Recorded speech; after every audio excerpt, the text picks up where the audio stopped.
Welcome to Civic Cocktail. I'm Whitney Keys, the Executive Director of Seattle CityClub. We're celebrating our 40th anniversary this year and recognizing the lasting vision of our founders. They saw the need to strengthen the civic health of our region by ensuring everyone had access to critical information, as well as connection to elected officials and other community leaders to engage in ways that improve and impact our democracy. In this month of May, there's a lot going on, starting with Asian Pacific American Heritage Month. This recognizes the influence and contributions of these communities on our history, our culture, and their achievements in the United States. Today is May 5th, Cinco de Mayo, when many Americans celebrate with beer and nachos. Not knowing the history behind this holiday, on this day back in 1862, a small Mexican army successfully fought against much stronger French forces, preventing French rule. There's more to the story, but this is the foundation behind it and what's become an annual celebration of Mexican-American culture. I'm committed to learning more about these issues impacting these communities and others.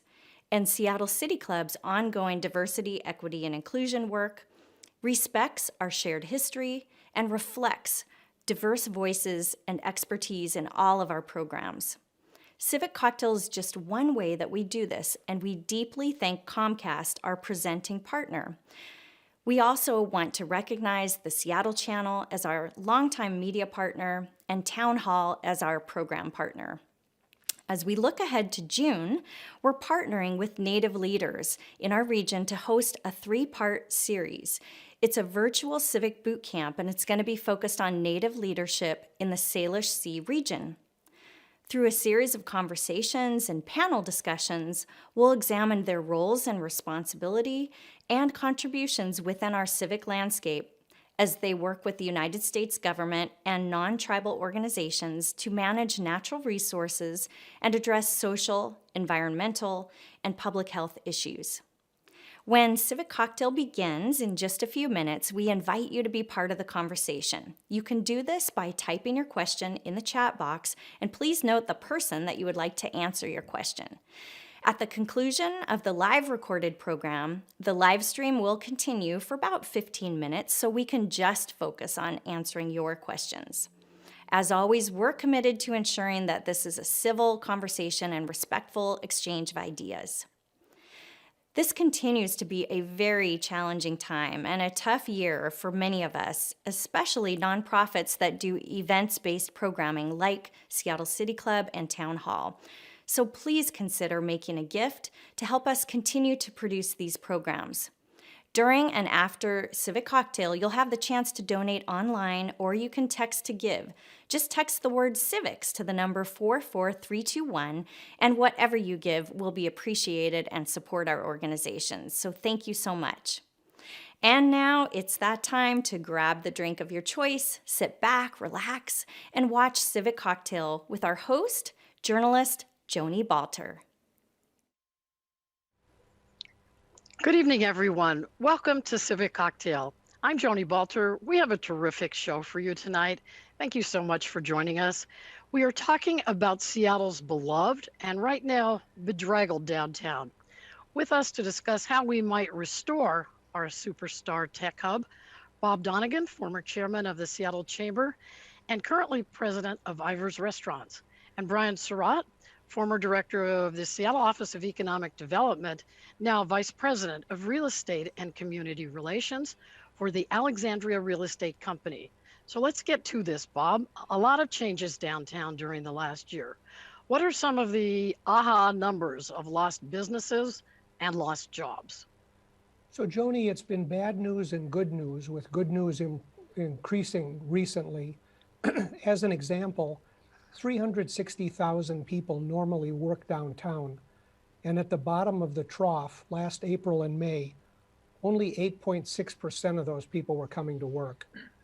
As of last month, April, the Downtown Seattle Association estimates that 20% of those 360,000 people are coming to work. That's good news. We've seen an increase in traffic on Interstate 5. Wait, is that good news? Well, it means more people are coming to town and passing through town. In a normal period, Interstate 5 at South Lake Union sees about 1 million vehicles a day. In April and May last year, it was down to 600,000 vehicles a day, and now we're back up to 1 million. So people are out and about more. Residency, typically 84,000 people live downtown in apartments and condos.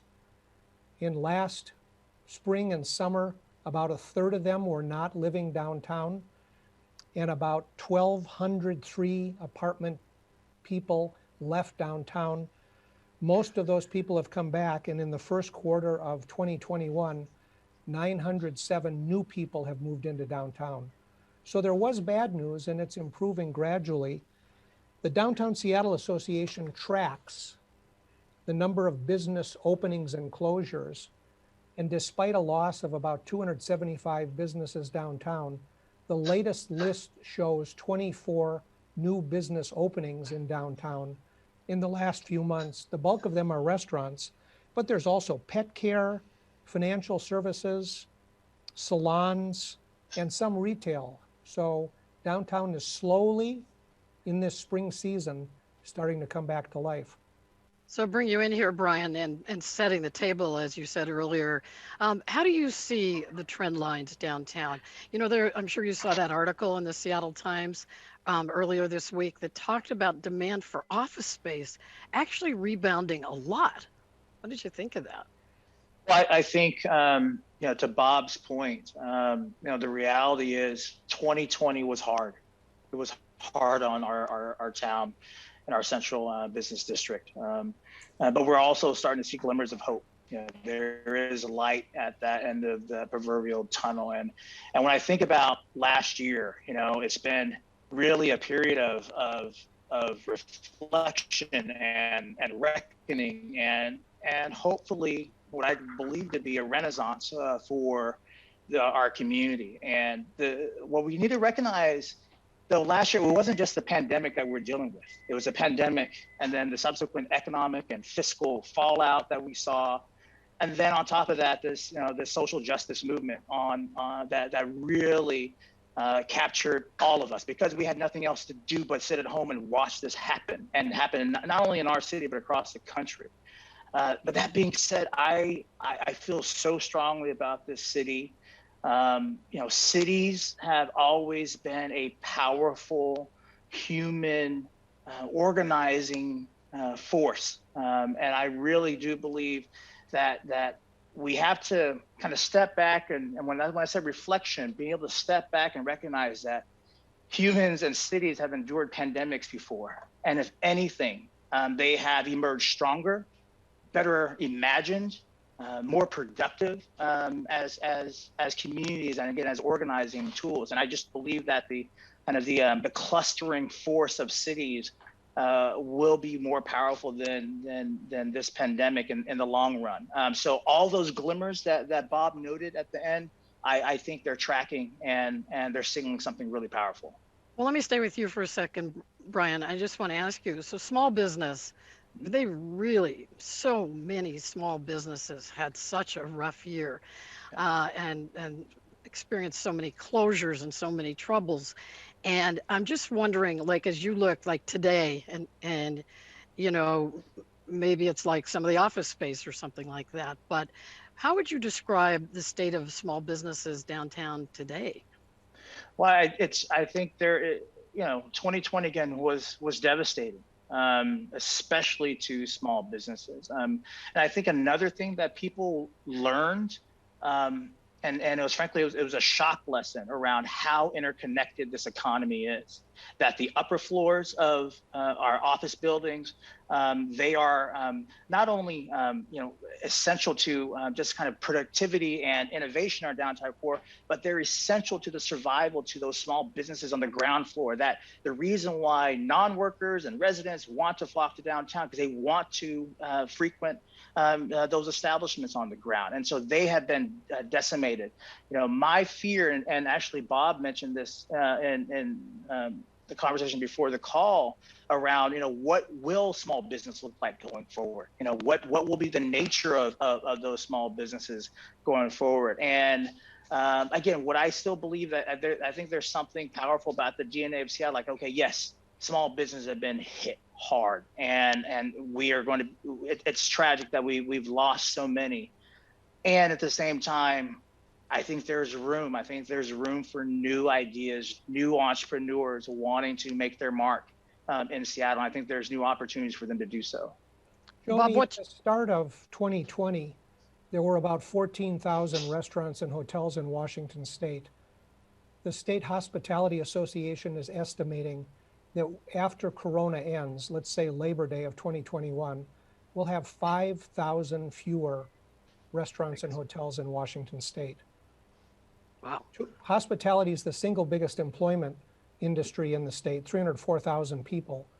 In April and May of 2020, 196,000 of those 304,000 people were collecting unemployment from the state. That's 2/3 of the workforce. So you're right, small business was whacked by Corona. And not all of them will survive because they don't have the staff to spend the time applying for small business loans or PPP loans because they're busy cooking in the kitchen and scheduling labor and accepting the deliveries. It will be different in the future than it has been in the past. And just to follow up, just quickly, just on that point is like, yes, have we seen, again, this is something that Bob noted earlier, like we've seen in a massive amounts of new resources coming to small businesses, with this current administration. Unfortunately, it's too late for a lot of the businesses that were just wiped out from 2020. So it's unfortunate kind of where we are right now. So, COVID, remote work, these are clearly the main culprits. But I'd like to hear from both of you what you think, how much public safety concerns in Seattle are now playing into probably a slower recovery than we might have seen. Why don't you go first, Bob? About 6 weeks ago, we saw a change in the explanation for why people weren't coming downtown. There are 45 businesses on the waterfront, and we talk to our customers all the time. And the reason they weren't coming last year and up until the middle of March was because of concern about Corona. Since St. Patrick's Day, the reason they're not coming downtown is because they perceive it to be dirty, unsafe, and they don't want to be here because of the media coverage of the perception that downtown is unsafe. Brian, what do you think of that? I was talking to the interim Seattle Police Chief, Adrian Diaz, for a different show, and he was talking about the staffing crisis. I mean, Seattle Police down 200 officers. That leaves them, I think, with a number of deployable officers, of 1,088. So do you think, what's your take on this? What do you think? No, I think I think Bob, really pointed to something that we've got to address as a community. Real or perceived public safety is a challenge in our community. And, I think part of the challenge has been, downtown has been vacant for so long. And when you don't have people, when you don't have bodies walking through and interacting with each other, you're going to notice a lot of these issues more clearly. And also it becomes a bit of a vacuum for people to come in and do things that really are damaging to our communities. As regard to our police force, we are on the doorsteps of what I believe is a crisis in policing right now, that we're losing. How would you describe that crisis? What? I think it's twofold. The crisis is twofold. One, I think any modern city that has a critical city function that cannot be properly staffed and maintained is a crisis. It's also a crisis of confidence with the police force here in Seattle, with community members, and they're related, but they're also very distinct. And so the question for Seattle becomes, how do we create a culture within the city's police department that can retain and continue to grow and invest in the best officers, and also maintain trust with community, and particularly communities of color. I think that's where when I want to talk about crisis, it's twofold. They're related, but they're very distinct. So Joni, we had an incident at the end of February in Pioneer Square. The city was getting people out of Pioneer Square, Occidental Square, into services. And there was a group of tents that the people weren't eligible for services because they drove luxury cars. And the police ended up arresting them and finding meth and crack and fentanyl and cash and weapons. And when they appeared before the judge, they didn't get bail. They didn't get time in jail. They were released on their personal recognizance. And I talked with some of the officers after. What kind of incentive do you think that gives them to do their best to keep downtown safe? What's the status of that right now? Do you know? I tried to find out today and I couldn't get an update, so I don't know. Okay, doke. So I want to zoom out a little bit. You know, some of the things we're talking about here today are happening in so many other cities. And, you know, so sometimes, you know, different cities compare themselves to different cities. But sometimes we're compared to, say, San Francisco or New York. You can compare us to as many of those as you want. But, you know, are we unique in what we're experiencing? It's possible that we are. You know, we were at the top of all the lists, those best cities to do business or be in business or live and all that. Is it a big fall from grace for us? Is that why we're unique, or are we just like these other cities? Go ahead, Bob. So when Kathleen O'Toole was the police chief, the city of Seattle passed the city of Boston for population. Yeah. The city of Boston had roughly twice as many authorized police officers as the 1,340 that Seattle has. Do you know how many homeless people are allowed to be on the street in Boston tonight? I actually don't. None. Because they that? will take them off the street and they will get them a hotel or they will get them housing. There are other cities around the country who have found ways to do it. And we've been in this housing crisis, this homeless housing crisis, for 5 years and still are not making big improvements to it. I think it's why the Compassion Seattle people with this initiative are getting such strong response, that the community wants those people to get into treatment and off the street to make the street safer, both for them and for the community. So Brian, what kind of comparisons do you make to Seattle, you know, our experience now of trying to recover from this pandemic? So here's what I want. I'll be really honest with you. Last summer, I grew really, summer in the fall, really frustrated with a lot of the national narrative about Seattle. I can't tell you the amount of times I got phone calls from my friends and family in the Midwest, on the East Coast, asking, are you okay, Brian? Are you okay? Thinking that Seattle is an absolute war zone. And same thing with San Francisco and other cities. And what I don't want us is to fall into and buy into that narrative about how Seattle is dead, and it's far from them. Sometimes as Seattleites, I feel like we fall prey to that, and we double down on that. And I just want to say that really just loud and clear. Do we have our challenges? Absolutely. But we're, you know, I just. Well, hang on a second there. So yeah. I would like to know how much that national trash talk of Seattle impacts our downtown. I mean, did it make you less likely to go there, or people that you know, oh, I'm not going downtown? I mean, Sean Hannity on Fox, sometimes, every time he was talking about Seattle, I got the same phone calls you got. Mm-hmm. I'm sure lots of people did. Every time he was talking about Seattle, he'd have like all caps across the screen, crazy town, or, you know, absolutely can't make it economically. They would say all these things about Seattle, just in a slump, or, you know, they'd really picked on Seattle. Did that change behavior? Absolutely not. Well, I'll tell you, with me and my kind of family unit, we all live in West Seattle.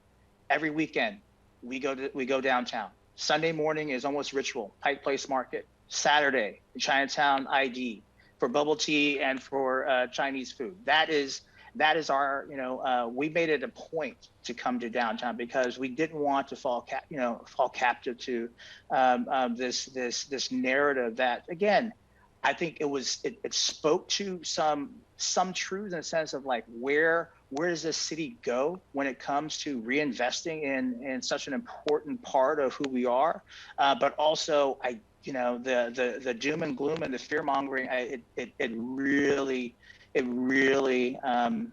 rubbed me the wrong way, because part of it is what we need going forward is action. It is a commitment to a place that we all love, and so and I want that energy to come from a place of excitement for what the future can look like. I obviously don't want to be Pollyannish about it. It's like there's some real challenges that we have to deal with, and I agree with Bob that the public reaction to Compassion Seattle speaks to folks wanting to say, okay, what we have right now, or what we had prior to the pandemic, and what we endured is not tenable anymore. We have to try something new and different, and that's the energy that I get excited about. So, Bob, I wanted to ask you about the trash talking.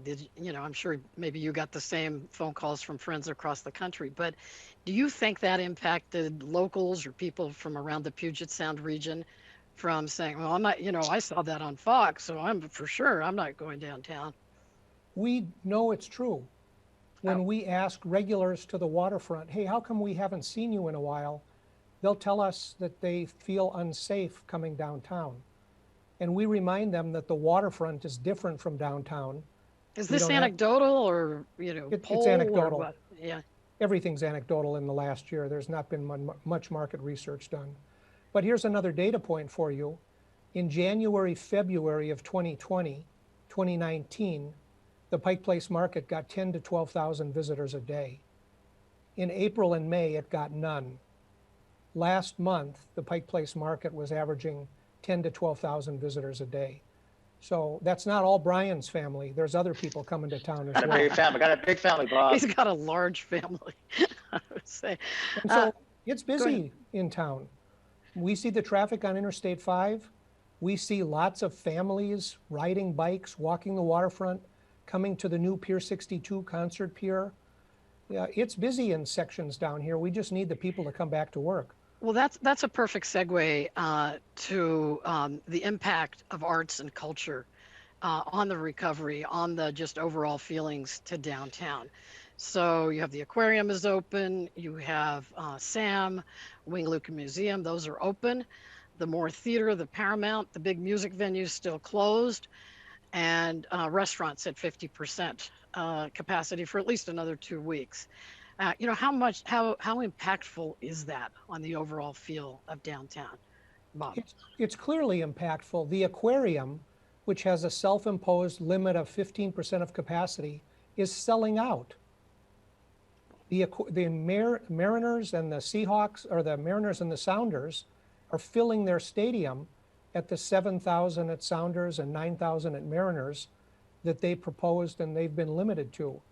The Tacoma Rainiers yesterday came up with a very clever idea, which was if you're vaccinated, you can come into the stadium with no attendance cap, and the state bought off on it today. I think it'll be pretty quick before the Mariners and the Seahawks and the Sounders and the Reign agree to the same thing. And when those people come into town and see that it's not as unsafe as they thought it is, they come back. Brian, your thoughts on the impact of arts and culture and some of these openings, some of the hope maybe here. So my family were members of the Seattle Art Museum, and we've made our appointments to see the latest Jacob Lawrence installation, and we're excited to go. We're excited to go back to these treasures, and I think there's so much pent up demand to go. And I'm already kind of tracking my friends who who've got their vaccines. Okay, all right, you get it. When's your second appointment? Wait, has anybody not shared a vaccine anywhere in the world that they got the vaccine? Exactly. Well, part of it's like so we can start putting stuff on the calendar and start going back to downtown, because I think, this is where, the Renaissance piece comes into this. So yes, are we concerned about office vacancy rates and slowly getting back to normal? Are we concerned about what's happening on the retail? What I would say about Seattle's arts community, it has been resilient. The broader community has had its back and supported it. And when those doors do open, there's going to be lines of people waiting to come in. And to Bob's point, being smart about our vaccines and start incentivizing people. And I think this is where I think public health and public policy for the past 12 months hasn't quite got it right, because part of we didn't know, we knew so little about the virus and how it would impact folks. But the little tricks that Bob mentioned around, if you're vaccinated, you can come in and we can go above and beyond what the cap is. Those are the types of incentives that we need to lay out for folks. And it's okay, do your part, get vaccinated, protect yourself, protect your family. And you know what? Once you do that, you can go back to normal, whatever that was, and start living again. And especially the timing has been great, because we're entering, the summer months, where people want to be outside, want to start engaging with their community. So it's there. We're on the cusp of it. And did you see the clever thing that the Mariners did yesterday? You can show up at the game, go out to Edgar's Cantina in left field and get a vaccination without an appointment. The Sounders' similar story made the NBC National News last night. So arts and culture is a great way to communicate with people and get them into town. So Brian, John Scholes at the Downtown Seattle Association says we have to give people intentional new opportunities to come back downtown. What's a good example of that? Oh, wow. That's so good. It's so interesting. When I was at the city, our streets, our public right-of-ways were arguably some of the most over-regulated assets that the city has had, and everyone has a stake in it, because it's, they are public right-of-ways. They belong to all of us. But what the pandemic and the economic fallout forced us to do was, we need to expand our imagination on what streets can be, right? And so there's always been this movement around, kind of pulling out and using the streets as gathering places.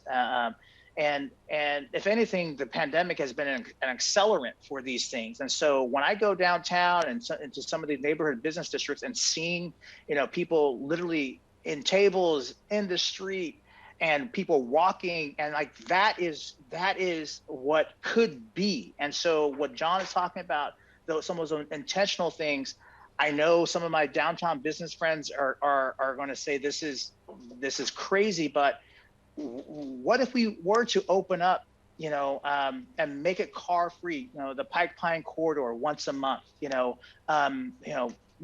more cars in Pike Place Market for a week or whatever, just as that draw to kind of get people in a very, because you want people to have experience, you want them to congregate, and that's what downtowns are meant to be. It's clustering, bringing people together. And so what are those sparks? And I think our streets are an important part of that. So Bob, Brian, what do you think of on that? Brian, how many people does the city employ in the Muni Tower? I think, if I recall, 8,000, 9,000, something like that, yeah. So I've been unsuccessful in getting the city to bring people to work back downtown. That would be a great first step to indicating that it was safe down here and bringing some life to the upper part of downtown.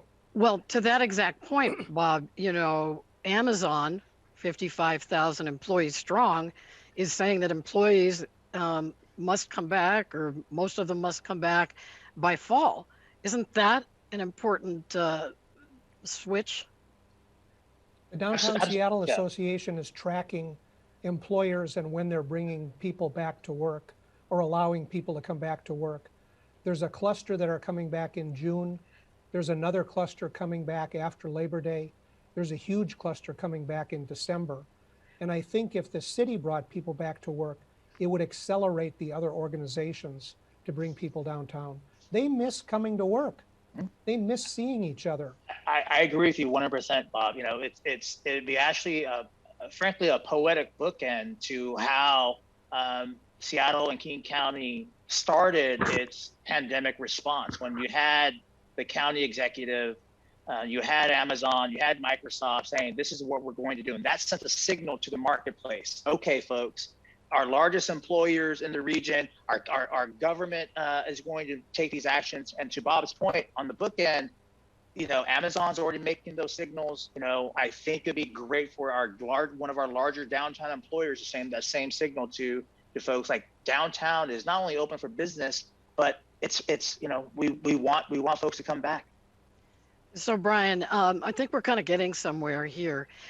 This urban studies theorist, Richard Florida, I don't know if you've heard his name, he says some mid-sized cities like Portland, Austin, and Boise could rebound more quickly than a city like Seattle, for example, because they wrote specific comeback plans. Do you know if Seattle has any such plans? I mean, we're talking about maybe the city does it, Amazon's helping, but is there a specific comeback plan that could help us in that regard, and is there one?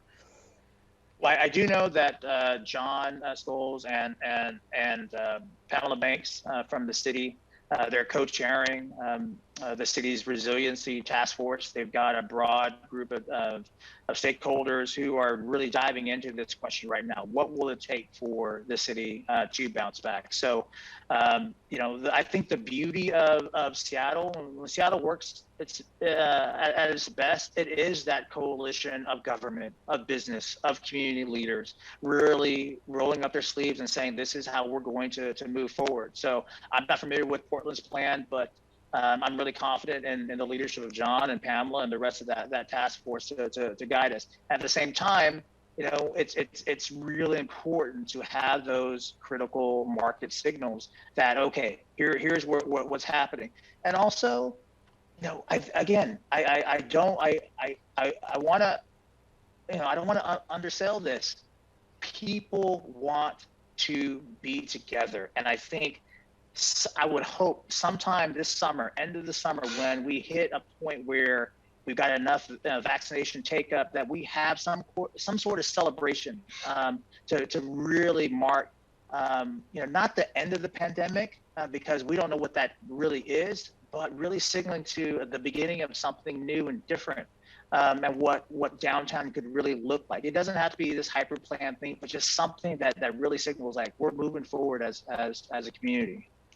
So I have a question, an audience question from Cam for both Bob Donegan and Brian Surratt. How can we come back stronger than ever in a way that is equitable? Bob? So the first thing I think we have to do is we have to make the downtown safe so that everybody feels welcome to come back here. Going back to your last question, I believe there are more economic recovery task forces operating on this issue right now than there are Zoom meetings in a week. Greater Seattle Partners has one, the city has one, the chamber has one, the PSRC has one, and the number one principle that every one of them declares is this has to be an equitable recovery for all. So that's the top principle that everybody's working on. Brian, you said something to me during our prep about that exact thought. Yeah, no, it's so interesting. Some of the national talking heads and think pieces are talking about, oh, are we going to experience, you know, the equivalent of in the 1920s, Roaring 20s, right? You know, was some of the most expansive economic gains ever. You know, the stock market just went nuts. You know, the huge economic I'm heavily recovery. into the Roaring 20s. I think that would be great. Well, but yeah, and you know, and also not just on the cultural side, like the Jazz Age, Harlem Renaissance, like all this flourishing happening. But at the same time, it was one of the most unequal economic recoveries. And then a decade, later, you saw the rise of fascism. You saw global economic collapse. The question becomes, what do we do? Like, can we take some of those lessons of the Roaring 20s and have this amazing economic recovery? But what are those questions around other folks who have been left out of that economy? There are a couple things that I'm really I'm hopeful with downtown, and these are foundational elements that the city and community leaders have invested in since the 1990s. When downtown was mostly, a commerce place, your traditional central business district. But we've got 84,000 residents now in downtown Seattle. We've got some of the highest concentration of affordable housing. We need to have more of that coming into downtown. When we talk about an equitable recovery, more and more people of all income stripe levels need to be living in downtown. We need to have more African Americans and Latinos and Asian Americans and Native Americans living in downtown to be really a part of that community. It can no longer just solely be perceived as a place where you go to work and you go back to your communities. What does a complete downtown community look like? And part of that question requires it to be to have this equity focus. And part of that equity focus is people living together, people living in the same community and accessing the same services, going to the same shops, attending the same shows, and really taking advantage of all those opportunities that a dynamic downtown presents. So Bob, remember, Joni, oh, okay. Plans don't get things done, people get things done. If you look at the characteristics of the leading candidates for mayor, it's as diverse a group as you can find. Colleen Echohawk, a Native American, Lance Randall, a black guy, Bruce Harrell, black and Asian, Lorena Gonzalez. They're the ones who will drive the recovery next year, and they come from different backgrounds than we've normally seen in Seattle. Question for Jeff, for Bob Donegan, audience question. Will restaurants continue with pandemic-related trends of providing additional outdoor seating and extended takeout and delivery options from what you know? Yeah, what do you think? Indeed, Jeff. If you look at the learnings that restaurants have made in the last year, if everybody could find a drive-through, he or she would do that for the restaurant. If you look at the investments that restaurants have made in technology that allow people to order online, identify their license plate, show up at a restaurant and pick up their food without having to go in, that will continue. Now, in our case, in January 2020, about 2% of Ivar's sales were delivery sales. In April and May, at the bottom of Corona, 40% of our revenues came from delivery sales. And now that we're starting to open up again, yesterday it was at 17%. But it's not going away. And there will be more and more ways for people to get food delivered to them or easily picked up, or more outdoor dining. Have you seen these goofy little greenhouses? They're great in Seattle where it doesn't get sunny and hot. But if these were in Phoenix or Scottsdale or the Palm Desert, we'd have cooked people in there. But there are other interesting things that we see in Seattle. I thought some of those that I saw didn't look terribly COVID safe. But anyway, I got to check in with you on one thing, Bob Donegan, and that is on cruise ships. They're not coming to Seattle, or maybe a small number later in the year. And my question really has to do with the impact for you. What is it, as you know it, on small businesses, who rely on that part of the tourist trade?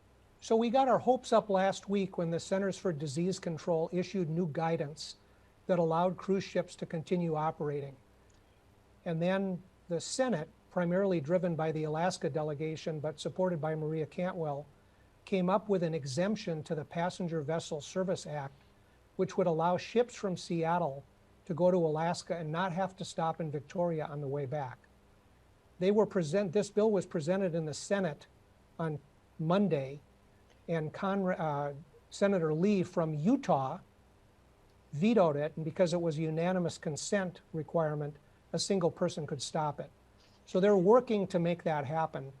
It would be good news for Seattle if cruises can resume late in July or August. Every time one of those cruise ships docks here, it buys $4.5 million worth of goods and services. It's a green industry because most of the port's locations use shore power, not the polluting diesel power. And The typical visitor who takes a cruise to Alaska comes 2 days earlier, stays 2 days late, and visits the museums with Brian and goes to a Mariners game and stays in downtown hotels and goes to the Olympic Mountains or down to Rainier. So we're hoping something comes back. We're not optimistic based on the Senate's action earlier this week. So Brian, when you and I were prepping for this show on the phone, you said something that I found really interesting. You said that the discourse about Seattle business is sometimes infantile, binary, zero sum. Meaning what exactly? No, it's actually related to the earlier question around what does equitable recovery look like. So I'll get to that. I think the challenge with politics and our discourse in Seattle is we have a tendency to simplify really complex issues. What's an example in this regard? Oh gosh. Defund the police. That's a good one. You know, I think it's a really good one. We have a tendency to vilify the others and to a point where it is zero sum. You know, where there's a winner and a loser, and it becomes so and it becomes these gestures, right, and not real progress and movement. And it's been interesting for me when I left the city 3.5 years ago, and wanting to understand deeper, kind of other aspects of the community. And when we talk about the business community, it's not a monolith, and it's not this boogeyman. When I think about all the big efforts that really have transformed the city, that frankly labor and progressives have been behind, the business community has always been there as well. From transportation to housing to education, the business community has always been there. And so the frustration that I have with the conversation is oftentimes businesses is not brought to the table to address some of these really, really hard questions. It's been interesting for the last 8 months since the height of last summer, the height of the racial reckoning. Just getting back to the question on what does equitable recovery look like. I have been genuinely shocked, pleasantly shocked, how a lot of members of the business community have been asking the question around what does this racial reckoning really mean? What does it mean for us? Where's our complicity in a system that has been systemically racist against Black and brown folks and Asian folks and Native Americans? And so there have been real conversations that folks in the business community have. I'm a member of the Downtown Seattle Association, and that's a conversation that we've had at the board level. Have they been easy conversations? Absolutely not. But those are conversations that 20 years ago, 30 years ago, I would venture to guess that topic is not coming up at all in that particular circle. So I'm running out of time here, but I do have a final audience question from Kevin for both Bob Donegan and Brian Surratt. We'll start with you, Bob, and if you're tight, we'll be able to get to Brian, and if not, maybe not. How can we create downtown spaces with a sense of beauty and art that are evidence of the Renaissance we're all trying to imagine? Even if you come downtown Seattle today and walk the neighborhoods, you will see the plywood fronts on buildings that have been covered over by artists. If you look back at the Seattle Times Pacific section of a few months ago, Jean Sherrard photographed dozens of them. They're gorgeous. So come on down. There's beauty everywhere down here. Brian, real quickly. What I'm really excited about, every time I go downtown, I like to drive along the waterfront, and that transformation has been amazing. I think about what's happening with Climate Pledge Arena at Seattle Center, just to the north of the downtown core. The convention center what Matt Griffin and his partners are doing there. This city is investing in itself because it believes in itself. And money also wants to make money. And that is also, so it's not just sentiment here. Capital is following and betting on Seattle. And I hope that we can all muster the energy to really support, again, this renaissance that's coming. And Bob, just really briefly, the waterfront, the infrastructure projects proceeded, expanding the convention center. Will they happen in time? Will they be able to help the renaissance we're speaking of? Well, the good news about the JP Morgan public finance debt for the convention center that came out 2 weeks ago, that project will stay on schedule now. And of the 27 events that have canceled, 17 have already rebooked. We have 7 conventions scheduled for the new convention center in 2022. The waterfront park is on schedule. The aquarium is on schedule. It will be transformational, which was one of our goals. Sounds very good. So we have been catching up here this evening with 2 gentlemen who know downtown Seattle quite well, Brian Surratt and Bob Donegan. Civic Cocktail returns in June with a look back at the year following George Floyd's murder. A lot has happened in Seattle and around the country. We will discuss some of the progress made and steps we still need to take to create more equitable communities. Thank you all so much for watching, and good night. Thank you.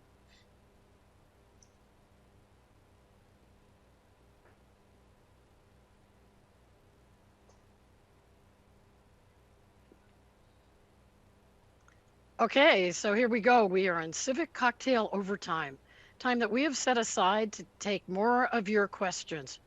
Here are a few. Cam, for both Bob Donegan and Brian Surratt, with so many companies allowing work from home indefinitely, is there another vision of the downtown ecosystem other than the coming back to office? This is such a good question. Bob, would you like to go first?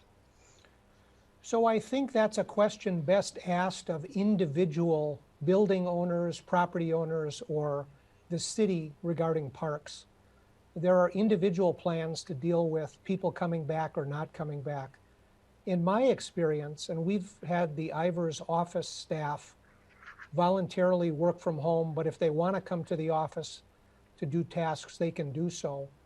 We've grown from 1 or 2 people coming into the office last summer to, on Friday last week, we had 7 of the 14 office staff come in because they miss each other.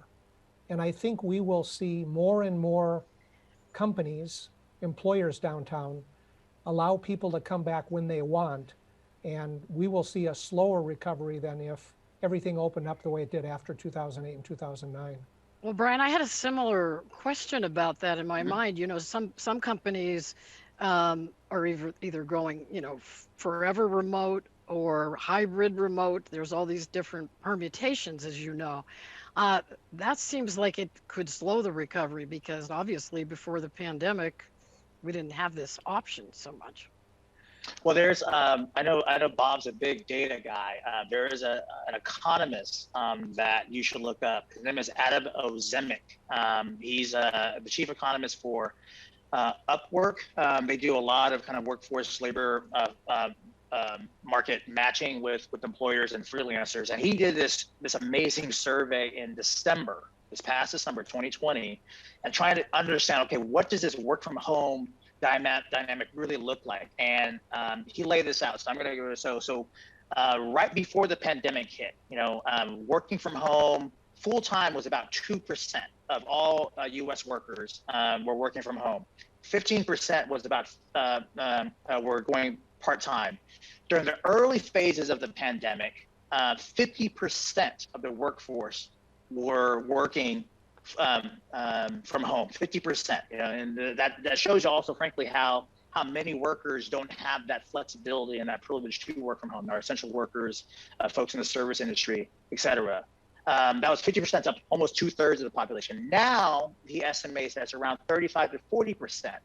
going forward, he was talking to hiring managers, kind of what their Is that full-time remote, that 35 to 40? That's full-time remote right now, currently, as of December of 2020, right? But going forward, post-pandemic, this is what hiring managers are starting to plan for. They're planning for about 20% full-time remote work, and then another about 20% part-time working from remote. Workers want, about 40% wanting that part-time, 2 days at home, 3 days in the office. But most companies right now are planning for about 25% of their workforce to be working some kind of hybrid situation. So I think what we're seeing is, I think the doomsday scenario of like, oh my God, all these office workers are going to be working from home forever. That's not happening, to Bob's point, because at the end of the day, we're human beings and we want social connection. We want that interaction. We want that clustering, not just because of work, but because of all these other things that happen in our lives. And that's the beauty of cities and beauties of downtowns, because people come here because they want an experience. They want that. And so if the most successful cities that emerge out of this, they're going to be able to solve that problem. And there's a reason why Amazon's opening up. There's a reason why Apple has made an announcement that they're going to be investing in Seattle. Like they know that they need this space to bring people in. Well, I had to laugh when Amazon made this announcement, and it's maybe just my Twitter feed. Some Amazon employee, I don't remember who it was, said, well, what about my 2 o'clock kayaking, which, which is funny, but look, people during this time have established new patterns of what they do, like it's maybe going to a kid's baseball game. Maybe it's, a run or an early work schedule followed by kayaking. I don't really know, but I mean. Joni, we tried having the chefs and the servers work from home. The servers would have used drones to deliver to tables, and the cooks could cook at home. It didn't work very well. Yeah. Some people actually have the drones were a little tricky, I'm thinking, right? Yeah. Yeah. So Amanda, for both of you, Bob Donegan and Brian Surratt, Seattle's getting younger. What specific actions can we take to continue to entice young people to live, visit, and spend money downtown? I don't think we have to do anything to entice them. Elliott Bay, Olympic Mountains, Mount Rainier. Pre-enticed, we call that. They're going to come here, and we're less expensive than San Francisco. So if you look at the in-migration, where people are coming from, it's still cheaper to live here than it is to live in the Bay Area. I don't think we have to do anything to entice them. Do we have to, Brian? What do you think? I agree with Bob 90% of the way there, that young talent is going to want to come to diverse, interesting cities, and they want cultural offerings. What I do think we should be thinking about is thinking about our music scene, thinking about our art scene, like the one I guess benefit is, I hate that using that word, but one opportunity that we have right now post-pandemic is that the spaces that might not have been affordable 2 years ago, a year and a half ago, may be more affordable for that young creative that instead of I don't know, going to another as long place. as it's not a house, those are not more affordable. But the thing is, like young folks, I think they want to be in a place where they can meet other folks. And so how do you think about an art scene and a music scene that's vibrant in the center city? And I think that's something I think the city can do a bit better job in that, because we've got some great assets here, and the young, capital follows talent, and talent wants to come to Seattle. So we got to figure it out. So we danced around this a little bit earlier. This is a question from Jeff for both Bob Donegan and Brian Surratt. What are other cities doing right, and what can we learn from them? What do you think? So the Chamber of Commerce every year takes 3 study missions, one to a city in Washington State, one to another city in the country, and one abroad. And the chamber tries to find a city that's doing something well and go to that place to learn how they're doing it. And as an example, when the chamber went to the city of Austin, the city of Austin is issuing permits to build stuff and occupy stuff in a tiny fraction of what Seattle is doing. That's one of the absolutely fastest growing cities right now, especially post-pandemic.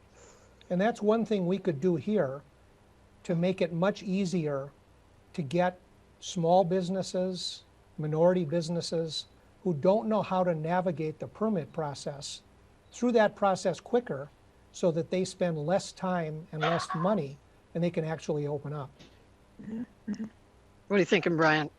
I don't disagree. I think that is something the city needs to completely rethink its regulatory regime if we want to really be bold and creative. We're seeing slivers of it, with using the streets to have more activation, but we're only scratching the surface on that front. I think we can be much more bold. Okay, so I want to touch very briefly on the charter amendment. You both alluded to it earlier. Really briefly here, the charter provides housing and services, and then on the other end of it, parks and sidewalks. The encampments are cleaned. Would like to hear from both of you. Are you for this, both of you? This measure, as you understand, this charter measure? Well, we don't know what its final form will be yet, because as recently as last week, it was being revised and polished. But the polling that the chamber did indicates there's overwhelming support, between 70 and 90%, for the provisions in there. I believe it was 73%, right? I remember 71, but you're probably right, Joni. You're better with numbers than I am. But the idea of getting services to people who need them, whether it's drug abuse, alcohol treatment, or mental health services, and if they're willing to do that, getting them in quickly. If they're not willing to do that, getting them out of our parks and out of our schoolyards and off our streets so that the rest of the community feels safe. I support that idea. Now, the devil is always in the details, and we don't know what the details are yet. Brian, what's your position on this? I'm supportive of it, and is it perfect? Is it going to make the impact that we're all hoping for? We don't know. Don't answer that. I think the bottom line, though, is you have not just folks in the business community, but you have folks from the provider community and others saying, what's happening right now is a failing, a policy failing, a moral failing on our city's part, and on the issue of our time. And it's really it was such a strong statement saying, like, we, the citizens of Seattle, saying what's happening right now in our community is no longer acceptable, not for the individuals who are experiencing homelessness and not for the broader community. We've got to be better. We have to be better. So Martin in our audience has a question for both of you, for Bob Donegan and Brian Surratt. Have there been any efforts to place definitive proposals in front of the City Council to address people on the street downtown? That would be a better question to ask someone on the City Council staff than me. I know there have been many discussions in the groups that I belong to with City Council members and with the mayor's staff, and some of those have actually turned into law. But the specifics of what those proposals are, city people know that better than I do. Brian, you used to be a city people. Well, that was 3.5 years ago, Joni. Well, do you have any from your days? To be honest with you, I think this is, I think the issues around homelessness are so complex. Obviously, the rising cost of housing is a driving force. I think the challenges of getting physical and mental health services to folks on the street are really critical. And you can't ignore the fact that there's huge racial disparities on those folks who are experiencing homelessness. African Americans, are what, 5-6% of the city's population. We're talking about 25% of the homeless population, our urban Native American population. of homeless individuals, is up to 10%, 50%. I might not be getting the precise numbers right, but the fact that we have these massive disparities just show you how layered and complicated this issue is. And so the reality is, this is going to take a massive amount of resources to solve this problem. More housing, better services, mental and physical health services for folks that are integrated and coordinated. And it's going to require the entire community, the business community, providers, our elected leaders, to really to get together. I'm hopeful. I'm hopeful with this charter amendment. I'm hopeful with the regional authority that finally that we're talking about this crisis in a regional context. That we're on the right path. I'm hopeful. So hold that thought. It's time to wrap this up. We've had what a great show. Thank you so much for the time, and thank you, audience, for some really great questions. Good evening, everyone. Thank you.